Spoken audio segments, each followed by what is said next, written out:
Hi, so this person asked, how can one become wealthy with Jupiter retrograde and or Saturn retrograde? Asking for a friend.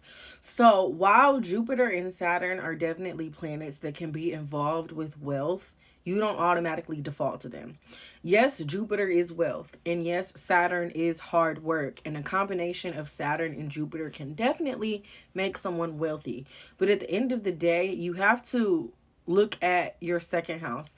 The second house is the house that represents money, income, your resources, and possessions. So you have to even look at your second house, the condition of your second house ruler, what aspects that second house ruler makes, so on and so forth, to get um context about wealth, or if you can even be wealthy. Because what Saturn and Jupiter have going on in your chart don't necessarily have anything to do with, your money or your income or your wealth, unless it is one of these planets is ruling your second house or in your second house or aspecting the ruler of the second house. But just in general, when a planet is retrograde, when it comes to those themes that are associated with that planet, you just have to work a little differently. It might operate outside the box. So for example, Jupiter and Saturn are planets that are retrograde for a lot of time out the year.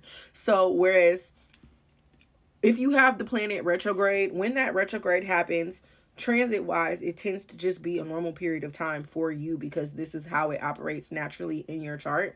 So when Venus and Saturn are retrograde, if you have these planets retrograde, that will be the time to really grind. That will be the time to really get work done and be proactive and be pragmatic and do all of the things so that you can continue to attain and build wealth.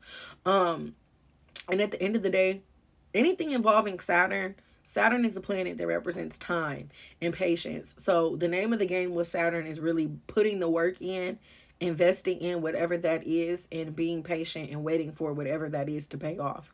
And then Jupiter, again, it is wealth, but depending on, like I said, Jupiter and Saturn are really only related to wealth in general if it is associated with the second house. And also, again, you want to look at your lot of fortune, because the lot of fortune is a placement that is associated with prosperity and wealth and things like that overall. So I kind of answered your question. I kind of didn't. Yeah, I hope this was helpful.